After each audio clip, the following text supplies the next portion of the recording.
नमस्कार, मैं हूं आपके साथ मीनाक्षी रजत और आप देख रहे हैं सबका हिसाब होगा। स्ट्रेट ऑफ हॉर्मुज यानी दुनिया की वो नस जहां से गुजरता है ग्लोबल अर्थव्यवस्था का सबसे बड़ा हिस्सा। लेकिन आज इस हॉर्मुज का सबसे बड़ा विलेन अमेरिका बन बैठा है। जो संग्राम छिड़ा है वो थमता नजर नहीं आ रहा। एक तरफ ओमान और ईरान मिलकर समझौते की टेबल पर थे, शांति की कोशिशें लगातार जारी थी, लेकिन तभी सुपर पावर अमेरिका के राष्ट्रपति ट्रंप इस शांति में अपनी टांग अड़ा देते हैं। अमेरिकी राष्ट्रपति ट्रंप अब तक सिर्फ ईरान को ही आंखें दिखा रहे थे, उसे आर्थिक और सैन्य प्रतिबंधों की धमकी दे रहे थे, लेकिन अब हद पार हो चुकी है। ट्रंप ने अब ओमान को भी धमकाना शुरू कर दिया है। ओमान, जो इस पूरे विवाद में एक न्यूट्रल मध्यस्थ की भूमिका निभा रहा था, जो खाड़ी में शांति का रास्ता निकाल रहा था, उसे ही अमेरिका ने चेतावनी दे दी और नतीजा, जो तनाव कम होने वाला था, वो अब और ज्यादा भड़क चुका है। ओमान को ट्रंप ने क्या धमकी दी है और इसका असर हॉर्मुज की व्यवस्था पर कैसे पड़ेगा, चलिए आपको वो बता देती हूँ। तो हॉर्मुज पर ईरान से बातचीत लगातार चल रही है और बातचीत में किसी भी दखल को बर्दाश्त नहीं किया जाएगा, ये डोनाल्ड ट्रंप की तरफ से दरअसल धमकी दी गई है। उन्होंने कहा कि सैन्य कार्रवाई करेंगे और जो कोई रास्ते में आएगा हम उसे भी नहीं बख्शेंगे और ओमान पर भी बमबारी करेंगे, ये उन्होंने कहा। संघर्ष खत्म करने की समय सीमा नहीं है, लेकिन उनका इस धमकाने वाले लहजे से असर क्या होगा वो जानिए। हॉर्मुज पर तनाव और ज्यादा बढ़ेगा और ईरान और ज्यादा आक्रामक होगा। हॉर्मुज के रास्ते तेल सप्लाई पर खतरा बढ़ेगा और कूटनीतिक समाधान पर संकट आएगा। अब अमेरिका की इस दादागिरी पर हॉर्मुज में कोहराम मच गया है। ईरान भड़क उठा और उसने सीधे तौर पर मौत का फरमान जारी कर दिया है। ईरान की सेना और कमांडरों ने साफ कह दिया है कि अगर इस हॉर्मुज में अमेरिकी दखलंदाजी बंद नहीं हुई तो हॉर्मुज से गुजरने वाले हर एक विदेशी जहाज को समंदर की गहराइयों में दफन कर दिया जाएगा। ईरान का यह फरमान अमेरिका और उसके सहयोगियों के लिए सीधी सीधी चेतावनी है।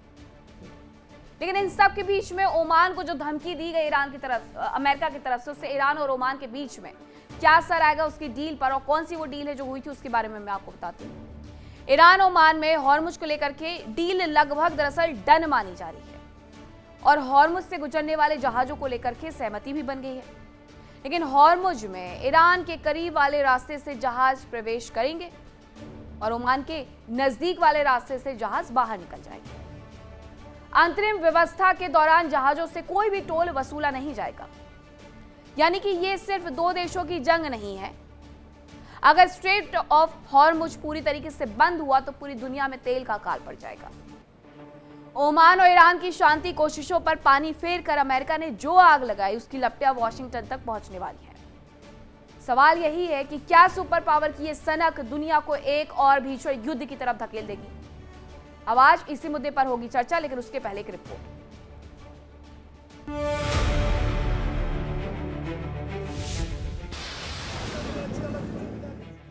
ईरान ओमान में डील डन, टेंशन में ट्रंप।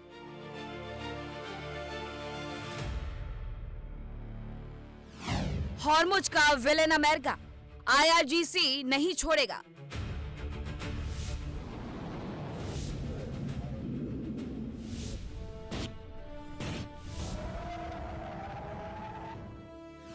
ओमान को बमबारी की धमकी, जंग की आग भड़की।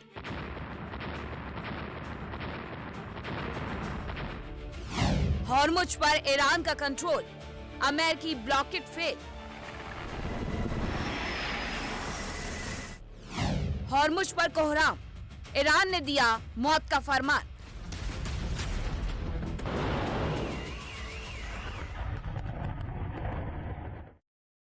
अब चर्चा की शुरुआत करूं, लेकिन उसके पहले बड़ा सवाल यह है कि क्या हॉर्मुज मामले में ओमान को धमकी देकर के अमेरिकी राष्ट्रपति ट्रंप ईरान पर दबाव बनाने का प्रयास कर रहे हैं।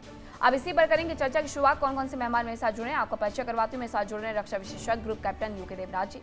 इसके साथ ही मेरे साथ जुड़ रहे हैं कर्नल सुशील पठानिया, रक्षा विशेषज्ञ हैं, और मौलाना असलम ईरान मामलों के जानकार, अजताब सिंह विदेश मामलों के जानकार। सभी मेहमान हमारे साथ जुड़ गए हैं। क्या अब ये नई शुरुआत है जंग की, ग्रुप कैप्टन यूके देवनाथ जी? अभी थोड़ी देर पहले एक खबर ये भी आई कि हॉर्मुज पर अमेरिका अपना दावा कर रहा है और दूसरी तरफ ओमान को भी वो धमका रहे हैं। तो क्या ये एक तरीके से एक नई जंग छेड़ने की कवायद है अमेरिका की तरफ से? हाँ मीनाक्षी, डोनाल्ड ट्रंप अगर ओमान के लिए इस तरह के शब्दों का इस्तेमाल कर रहे हैं तो ये बहुत ही आश्चर्यजनक है। पिछले 80 साल 70 साल से ओमान हमेशा से अमेरिका का एक बहुत निकटतम दोस्त रहा है, हम्म। लॉयल फ्रेंड रहा है। और जितने भी अमेरिका के एडमिनिस्ट्रेशन में आए हैं सबको पता रहता था डोनाल्ड ट्रंप के पहले कि जो फारस की खाड़ी है वहां पर ओमान की जो भौगोलिक स्थिति है वो मिलिट्री पॉइंट ऑफ व्यू से, नेवल पॉइंट ऑफ व्यू से नक्शे में बहुत ही इंपॉर्टेंट है। स्ट्रेट ऑफ हॉर्मुज का जो दक्षिणी भाग है वो तो ओमान कंट्रोल करता है। अभी नहीं, हजारों साल से, सदियों से ऐसा एक नियम रहा है। अभी भी जब 60 दिन पहले एमओयू साइन हुआ था तो एमओयू का पॉइंट नंबर 5, बिंदु नंबर 5 बहुत क्लियरली कहता था कि ईरान और ओमान मिलकर स्टेट ऑफ हॉर्मुज का भविष्य में एडमिनिस्ट्रेटिव कंट्रोल करेंगे। तो ओमान अगर ईरान के साथ बातचीत कर रहा है और एक जॉइंट स्ट्रेटेजी बना रहा है कि दुनिया से जितने शिप्स आएंगे वो नॉर्थ चैनल यानी ईरान के तट के साथ लग लग कर पर्शियन गल्फ में अंदर जाएंगे, कुवैत, अबू धाबी, बहरीन, और जब निकलने का रास्ता आएगा तो वो दक्षिणी चैनल यानी ओमान के तट के साथ निकलते हुए अरब सागर में आएंगे, अपने देश चले जाएंगे। तो डोनाल्ड ट्रंप शायद सकपका गए हैं, शायद सठिया गए हैं। जी मीनाक्षी। ठीक है। कर्नल सुशील पठानिया, ये डोनाल्ड ट्रंप या तो बहके बहके से बयान दे जाते हैं या पूरी दुनिया को हिला करके रख देते हैं। अब इनका नया शिकार क्या ओमान सच में बन जाएगा? क्योंकि ओमान और ईरान एक कोशिश कर रहा है डील साइन करने की और दूसरी तरफ अमेरिका अलग अलग तरीके से बयान दे रहा है। देखिए मीनाक्षी से अगर ये डील कर भी लेते हैं तो क्या हो जाएगा? हम्म। क्योंकि अगर हम बात करते हैं हॉर्बर स्टेट की, जैसे देवनाथ साहब बोल रहे थे, दक्षिणी कोना, उत्तरी कोना, बीच में आने का चैनल, जाने का चैनल, उसके आगे नवल ब्लॉकेड है अमेरिका का, तो उसमें से आप कैसे निकलोगे? और ये चीज जाने के लिए भी एप्लीकेबल होती है, आने के लिए भी एप्लीकेबल होती है। तो डील और नो डील, उससे कोई फर्क नहीं पड़ेगा। अमेरिका जो है वो देखिए बहुत आगे बढ़ चुका है। उसकी जो स्ट्रेटेजी है वो हॉर्मुज स्टेट को लेके नहीं है। सबसे बड़ी बात तो ये आती है कि क्या अमेरिका के अंदर इतना साहस है कि वो हॉर्मुज स्टेट को कैप्चर कर ले? वो नहीं कर पा रहा इस पर, क्योंकि उसके अंदर बहुत ज्यादा कैजुअलिटीज इन्वॉल्व हैं।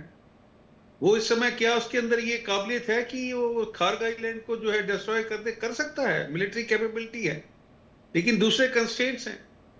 तो इन कंस्ट्रेंट्स के बीच में रह के अमेरिका अपनी जो दूसरी चालें वो चल रहा है, जिसमें जो अभी दो चीजें तो खुल के सामने आई हैं। एक तो जो मल्टीनेशनल मैरीटाइम डील जो हुई है, ये सब अमेरिका कहने पे हुई, और दूसरा ये जो बना है मैक्का पैक्ट जो हो रहा है, डिफेंस पैक्ट, ये भी अमेरिका की साजिश है। और ये कहीं ना कहीं ये ईरान के ऊपर सेंट्रिक है। ये सारी की सारी चीजें वहीं पे आएंगी। और अमेरिका इस समय क्या कर रहा है? They are carrying out a very very gradual military degradation of the Iran. और जैसे जैसे समय निकलता जाएगा इनका जो डिग्रेडेशन है वो बढ़ता जाएगा। और उस सिचुएशन की वो कह रहे हैं कि इनको फटीग आउट किया जाए। वो भी ईरान के लोग होते हैं, नहीं होते हैं मिलिट्री, अगर हम उसकी बात करें ग्राउंड इन्वेजन की, वो अमेरिका वो हिमाकत नहीं करेगा कि उसके अंदर बहुत ज्यादा कैजुअलिटीज हैं, कुछ अपने अंदर भी प्रॉब्लम चल रही हैं। तो ये एक थकाने वाली लड़ाई जिसको बोलती है। देखिए पहले क्या होता था कि जब अपने हमारे इंडिया में भी देखा है कि जब किलों के ऊपर अटैक होता था, उनका जो घेराव होता था वो 2-2, 3-3 साल चलता था। आने जाने का रास्ता बंद कर दिया जाता था, राशन पानी बंद कर दिया जाता था। अल्टीमेटली वो लोग किले के बाहर आके लड़ते थे और जो आक्रांता है वो युद्ध जीत लेता था। तो इसमें भी यही किया जा रहा है। उनके अंदर डिसेंट क्रिएट किया जा रहा है, उनके अंदर फ्रिक्शन क्रिएट किया जा रहा है। इनकी जो इंटेलिजेंस एजेंसीज है वो पूरी तरह से एक्टिव है, एंड दे आर होपिंग कि some good thing will happen. और यूएस से इम्पैक्टेड नहीं है। उनकी अभी जो डिफेंस मिसाइल्स वगैरह के अंदर थोड़ा जो डिग्रेडेशन आया है उसको आस्ते आस्ते वो पूरा कर लेंगे। बाकी जहां तक उसकी बाकी ताकत का सवाल है, ठीक है। मिलिट्री माइट, वो तो पूरी तरह इंटैक्ट है अभी। और ईरान का आप देखिए दिन ब दिन, उनकी एयरफोर्स देख लीजिए, नेवी देख लीजिए, वो कहाँ है इस समय है। उनकी जो सबसे बड़ी स्ट्रेंथ है वो ये है कि आईआरजीसी और जो उनकी जो थल सेनाएं हैं वो भी कायम है।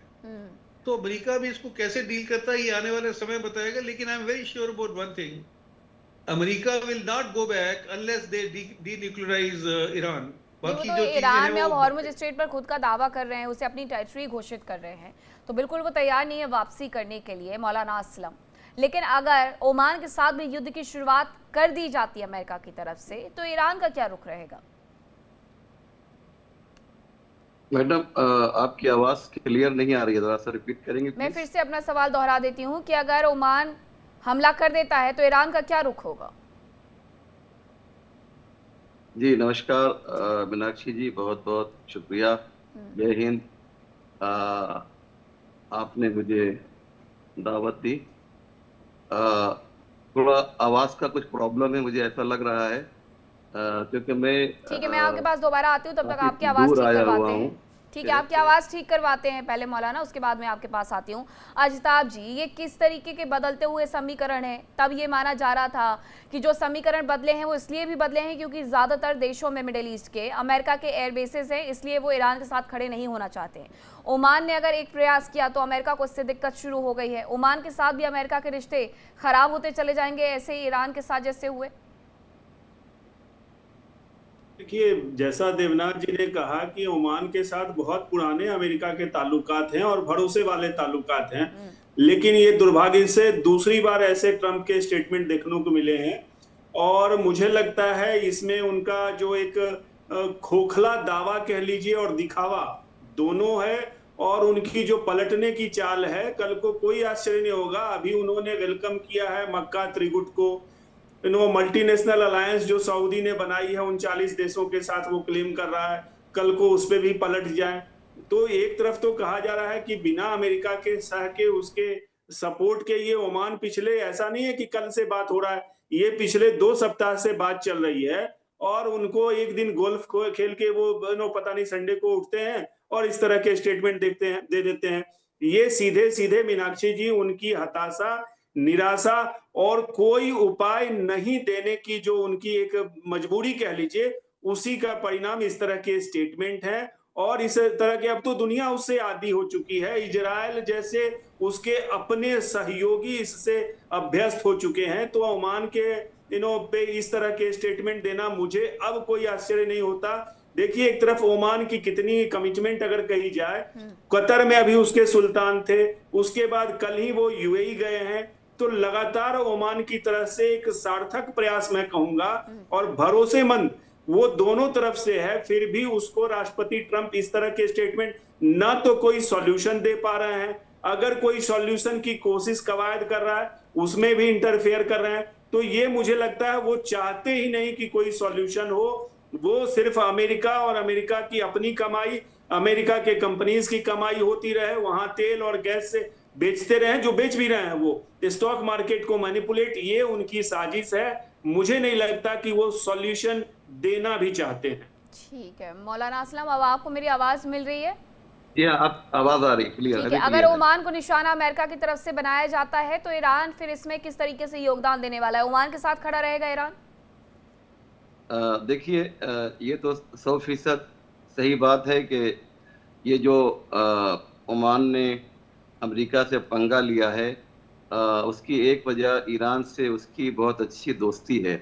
हमारे पैनलिस्ट और दर्शक जानते हैं कि ईरान और ओमान के ताल्लुकात हमेशा बहुत अच्छे रहे और इस वक्त अमेरिका से का मुकाबला करके या उसकी दुश्मनी मोल कर जो ओमान ने कदम उठाया है ईरान में, मैं आपको बताऊं कि सारे जो चैनल्स हैं और जो वहाँ के जो एक्सपर्ट हैं वो ओमान की तारीफ़ कर रहे हैं और उसकी हौसला अफजाई कर रहे हैं और वो ये मांग भी कर रहे हैं वहाँ के लोग कि अगर अमेरिका ने कोई ओमान के ख़िलाफ़ नाजायज़ कदम उठाया तो ईरान को खुलकर उसका साथ देना चाहिए।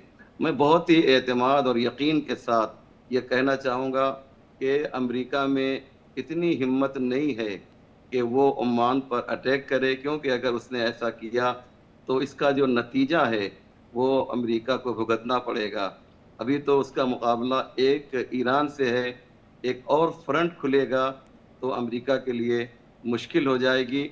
इसलिए जो खबरें ईरान से आ रही हैं वो ये बता रही हैं कि इस वक्त ईरान पूरी तरह से ओमान का साथ देने के लिए तैयार है और ओमान भी मुतमईन है, उसे भी इत्मीनान है कि अमेरिका उसका कुछ बिगाड़ नहीं सकता है। आप देखिए मीनाक्षी मैडम के इतने गल्फ कंट्रीज़ के वेस्टर्न कंट्रीज़ के जो मुल्क थे, अमेरिका ने उनके साथ क्या हासिल किया, उन्होंने इजराइल को अहमियत दी और बाकी जो कंट्री थे जो अमेरिका के दोस्त थे उनको एक तरह से छोड़ दिया। देखिए इंडिया डेली 24/7 अब आपकी स्मार्ट टीवी पर। इंडिया डेली मौजूद है सभी डिजिटल प्लेटफॉर्म पर लाइव और लगातार। इंडिया डेली 24/7 हर दिन राष्ट्र को समर्पित।